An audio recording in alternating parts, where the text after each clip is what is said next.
ఒకరోజు రాత్రి నేను మా ఆయన కోసం వంటగదిలో పసుపు పాలు వేడి చేసి నా గదికి తిరిగి వస్తున్నప్పుడు అదే సమయంలో మా అత్తగారి గది నుండి వింత శబ్దాలు వినిపించాయి. మా అత్తగారు మా మామగారికి పదే పదే ఈ విషయానికి చెబుతూ ఉండేది. నేను ఇక భరించలేను. ఇప్పుడు నేను ముసలి దానిని అయ్యాను. ఇప్పుడు నా దగ్గర ఆ బలం లేదు, నీ దగ్గర ఇంకా యవ్వన బలం ఉంది. అప్పుడు మామగారు కోపంగా, దగ్గరికి రా, నోరు మూసుకుని కొంతసేపు భరించుకో అన్నారు. ఇది విని నేను నా వేళ్లు కొరుకుతూ నా గదిలోకి వెళ్లి మా మామగారికి ఇంత బలం, ఉత్సాహం ఎలా వచ్చాయో అని ఆలోచించడం మొదలుపెట్టాను. నా భర్త అంత బలంగా ఉంటే బాగుండును. హలో ఫ్రెండ్స్, మీరందరూ బాగున్నారని ఆశిస్తున్నాను. నా పేరు దీప. నాకు పెళ్ళయి 11 రోజులే అయింది. నా అత్తమామల పెద్ద బంగ్లా, హోదా చూసి నా తల్లిదండ్రులు నాకు తొందరగా పెళ్లి చేశారు. నా భర్త అర్జున్ దినచర్య గురించి నాకు బాగా తెలుసు.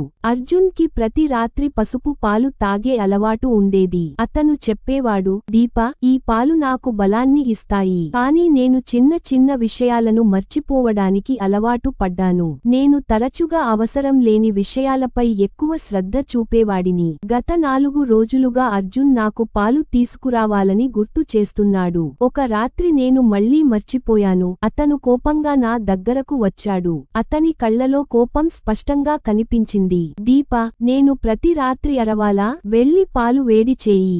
నేను భయపడి త్వరగా వంటగదిలోకి పరిగెత్తాను. వంటగది నిశ్శబ్దం, స్టవ్ మెల్లగా మోగే శబ్దం నా మనసును మరింత అశాంతిలోకి నెట్టేస్తున్నాయి. నేను పాలు వేడి చేసి తిరిగి వస్తున్నాను. అప్పుడు అకస్మాత్తుగా నా అత్తమామల గది నుండి కొన్ని వింత శబ్దాలు వినిపించాయి. నేను అలాగే నిలబడ్డాను. అత్తగారు సుమ గారు పదే పదే ఈ విషయాన్ని చెబుతూనే ఉన్నారు. ఇప్పుడు ఆపు. నేను సగం అయిపోయాను.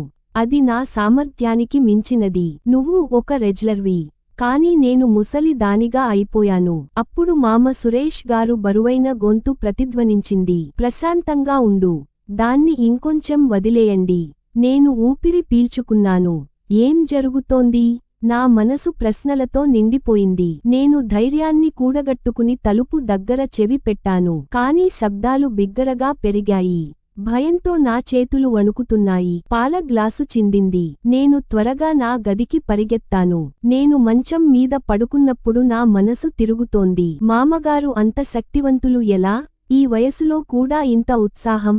అర్జున్ రాత్రిపూట కేవలం 15 నిమిషాలు మాట్లాడిన తర్వాత అతను గురక పెట్టడం ప్రారంభిస్తాడు. అర్జున్ కి కూడా ఆ బలం ఉంటే బాగుండును. నేను దానిని నా మనసులో అనుకున్నాను. దీప, బహుశా అది నీ ఊహ మాత్రమే కావచ్చు. కానీ ఆ స్వరాలు నా మనసులోంచి పోలేదు. నేను ఈ రోజు ఎప్పుడు నిద్రపోయానో కూడా నాకే తెలియదు. నేను ఉదయం లేచినప్పుడు అత్తయ్య గారు వంటగదిలో టీ తయారు చేస్తోంది. ఆమె ముఖం రోజూ లాగే ప్రశాంతంగా ఉంది. నిన్న రాత్రి ఏదైనా జరిగిందా లేదా నేను కలకంటున్నానా? ఆమెను అడిగే ధైర్యం నాకు లేదు. ఆ రోజు గడిచిపోయింది, కానీ నా మనసు అశాంతిగానే ఉంది. కొన్ని రోజుల తర్వాత మామగారు ఆయన ఆఫీసు నుండి త్వరగా తిరిగి వచ్చారు. ఆయన త్వరగా అత్తగారిని గదిలోకి పిలిచి తలుపు మూసుకోవడం నేను చూశాను. నేను రోటీలు చుడుతున్నాను, కానీ నా దృష్టి మళ్లీ వాళ్ల గది వైపు మళ్లింది. ఆహారం సిద్ధమైన తర్వాత నేను మా అత్తగారి గదికి వెళ్లి ఆమెను పిలిచాను. నేను తలుపు దగ్గరకు చేరుకోగానే మళ్లీ అవే శబ్దాలు వినిపించాయి. అత్తయ్య గారు ఇప్పుడు ఆపు అని అంటున్నారు. నాకు ఊపిరి ఆడడం లేదు. నేను అలసిపోయాను. నా పాదాలు స్తంభించిపోయాయి. ఇది రోజువారీ దినచర్యనా? నేను భయంతో వంటగదిలోకి తిరిగి వచ్చాను. వంటగదిలో ఒంటరిగా కూర్చుని నేను ఆలోచించడం మొదలుపెట్టాను. మామగారు అంత శక్తివంతులు ఎలా? వాళ్ళు ఏదైనా ప్రత్యేకమైన మూలికలు తింటారా? లేదా అత్తగారు వారికి ఏదైనా రహస్య వంటకం వండుతారా? నా మనసులో ప్రశ్నల తుఫాను తలెత్తింది. నేను మళ్లీ ధైర్యం తెచ్చుకుని వాళ్ల గది వైపు వెళ్లాను. శబ్దాలు ఇంకా వస్తూనే ఉన్నాయి. ఇంకొంచెం ప్రశాంతత, ఇంకొంచెం ఎక్కువ. మామగారి గొంతులో వింతైన ఉత్సాహం వినిపించింది. తలుపు తట్టాలని అనుకున్నాను, కానీ ధైర్యం లేకపోయింది. అప్పుడు ఊపిరి బయటకు వదులుతూ ఆమె ముఖం మీద చెమటలు కారుతున్నాయి మరియు ఆమె నడుము పట్టుకుని నడుస్తోంది. వస్తోంది. ఓరి దేవుడా, ఈ వెన్నునొప్పి ఎప్పుడు పోతుంది? మామగారు మెల్లగా గొణుక్కున్నారు. నేను నవ్వు అంచుకున్నాను, కానీ నా ఉత్సుకత ఇంకా పెరిగింది. ఈ రహస్యం నాకు తెలియాలి అనుకున్నాను. ఇప్పుడు నా దృష్టి నా అత్తమామలపై కేంద్రీకృతమైంది. మామగారు అర్జున్ కంటే పూర్తిగా భిన్నంగా ఉన్నారు. అర్జున్ రాత్రి త్వరగా నిద్రపోయేవాడు. నేను రాత్రి మేల్కొని అతని ప్రేమ కోసం ఎదురు చూసేదానిని. కాని ఈ వయసులో కూడా మా మామగారి ఉత్సాహం చూసి నేను ఆశ్చర్యపోయాను. ఒక రాత్రి మళ్లీ అవే శబ్దాలు వినిపించాయి. ఆగు, నన్ను ఒంటరిగా వదిలేయండి. అత్తగారు గొంతులో అలసట కనిపించింది. నాకు అసౌకర్యంగా అనిపించింది. ఇది ఏదైనా రహస్య ఆచారమా? నేను వాళ్ల గదిలోకి వెళ్లి తనిఖీ చేయాలని అనుకున్నాను.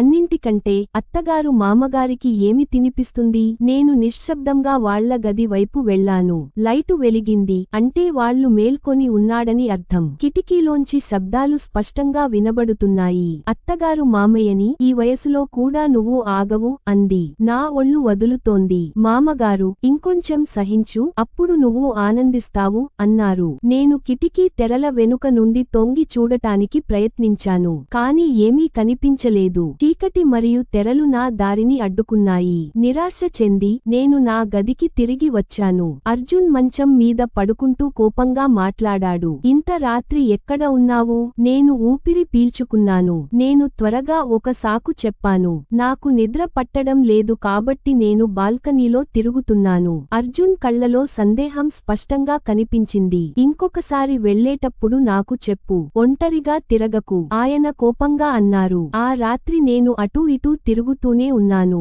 నా మనసులో అత్తగారు, మామగారు చెప్పిన మాటలు ప్రతిధ్వనిస్తున్నాయి. ఆ రహస్యం ఏమిటి? మరుసటి రోజు అర్జున్ 2 రోజులు ఆఫీసు పని మీద బయటకు వెళ్తున్నానని చెప్పాడు. నా మనసులో ఉన్న ఆలోచన పెరుగుతూ ఉన్నాయి. ఇది వాళ్ల గది రహస్యాన్ని తెలుసుకోవడానికి ఒక అవకాశం. సాయంత్రం అత్తయ్య గారు తోటలో నడకకు వెళ్ళింది. అవకాశం చూసి నేను వాళ్ల గదిలో దాక్కోవాలని నిర్ణయించుకున్నాను. నేను అన్నీ కనిపించేలా ఒక అల్మారా వెనుక దాక్కున్నాను. నా గుండె బిగ్గరగా కొట్టుకుంటోంది. నేను చూడకూడనిది ఏదైనా చూడబోతున్నానా? రాత్రి అత్తగారు, మామగారు గదికి వచ్చారు. నేను చూసినది నన్ను దిగ్భ్రాంతికి గురిచేసింది. నేను రహస్యంగా చూస్తున్నాను. అప్పుడే మా అత్తగారి కళ్ళు నా మీద పడ్డాయి. అత్తగారు షాక్ తో ఉంది. మామగారు కూడా ఆశ్చర్యపోయారు. మీరు ఇక్కడ ఏమి చేస్తున్నారు? నాకు భయం వేసింది. నా నోటి నుండి సమాధానం రాలేదు. నాకు ఏమీ అర్థం కాలేదు. అత్తగారు కోపంగా, రేపు రాత్రి మా గదికి రావద్దు, లేకపోతే బాగుండదు అంది. మరుసటి రోజు కూడా అత్తగారి కోపం చల్లారలేదు. కాని మామగారు ఆమెను శాంతింపజేశారు. సుమ, దీపను ఎందుకు ఆపుతున్నావు?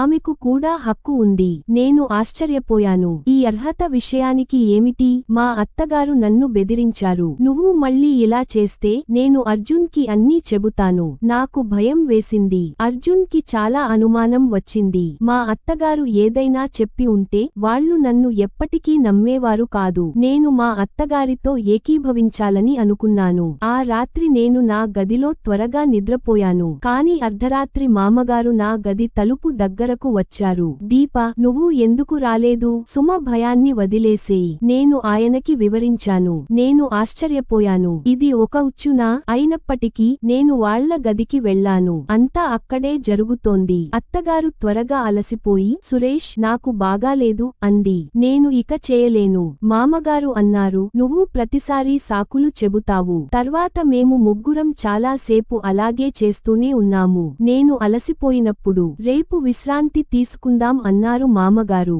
నాకు కొంచెం వింతగా అనిపించింది, కాని నేను మౌనంగా ఉండిపోయాను. అర్జున్ మరుసటి రోజు ఇంటికి తిరిగి వచ్చాడు. ఆయన తన ప్రేమకథలు నాకు చెప్పడం ప్రారంభించాడు. దీప, నువ్వు లేకుండా నేను చాలా అశాంతిగా ఉన్నాను. ఆయన నన్ను మిస్ అయినందుకు నేను సంతోషంగా ఉన్నానని ఆమె చెప్పింది. నేను ఆయని చేతుల్లో ప్రశాంతంగా నిద్రపోయాను. కాని నా మనసు ఇంకా మామగారి రహస్యంలో చిక్కుకుంది. ఇప్పుడు నేను ప్రతి రాత్రి అర్జున్ నిద్రపోయిన తర్వాత అత్తమామల గదికి వెళ్లేదాన్ని. ఒక రాత్రి నేను తిరిగి వచ్చేసరికి అర్జున్ మేల్కొని ఉన్నాడు. అతను కోపంగా అన్నాడు, నేను నీకు ముందే చెప్పాను, మరి నువ్వు ఎక్కడికి వెళ్లావు? అత్తమామల గదిలో కొంత పని ఉందని చెప్పాను. కాని అతని ముఖంలో సందేహం ఇంకా బలంగానే ఉంది. కొన్ని రోజుల తరువాత ఒక రాత్రి నేను నా అత్తమామల గదిలో ఉన్నప్పుడు అర్జున్ అకస్మాత్తుగా అక్కడికి వచ్చాడు. వాళ్లు మమ్మల్ని చూసి ఆశ్చర్యపోయారు. మేము ఒక కాలు మీద నిలబడి మంత్రాలు జపిస్తున్నాము. ఒంటి కాలు మీద నిలబడి మంత్రాలు జపించడం ద్వారా దేవుడు ప్రతి కోరికను తీరుస్తాడని మీ నాన్నగారు నమ్ముతారని అత్తగారు చెప్పారు. నేను త్వరగా అలసిపోతాను కానీ దీప మరియు మీ నాన్నగారు గంటల తరబడి ఇలా చేస్తారు. వాళ్ళకి అంత బలం ఎక్కడి నుండి వస్తుందో నాకు తెలియదు. అర్జున్ నా వైపు చూసి నవ్వాడు. నా పరిమితులు ఎప్పుడూ అలసిపోవు. ఆయన దానిని ప్రశంసించారు. అప్పుడు అతను సీరియస్ అయ్యి, నాన్నా, ఈ మూఢనమ్మకం సరైనది కాదు అన్నాడు. నిజమైన హృదయంతో ప్రార్థించండి. దేవుడు అన్నీ వింటాడు. మామగారు కొంచెం సంకోచించారు కానీ తరువాత అంగీకరించారు. ఇప్పుడు ఆయన ప్రతి ఉదయం గుడికి వెళ్లి పూజలు చేస్తారు. మా ఇల్లు ఇప్పుడు నవ్వులతో ప్రశాంతతతో నిండి ఉంది. కాబట్టి మిత్రులారా, నేను అర్థం చేసుకున్న రహస్యం కేవలం ఒక వింత పూజ కానీ ఈ గందరగోళం నాకు చాలా నేర్పింది. కొన్నిసార్లు మనం విన్నది కనిపించేది నిజాలు కాదు. మరియు ఇప్పుడు నేను ప్రతి రాత్రి అర్జున్ కోసం పసుపు పాలు తయారు చేస్తాను. ఈ కథ మీకు ఎలా నచ్చింది?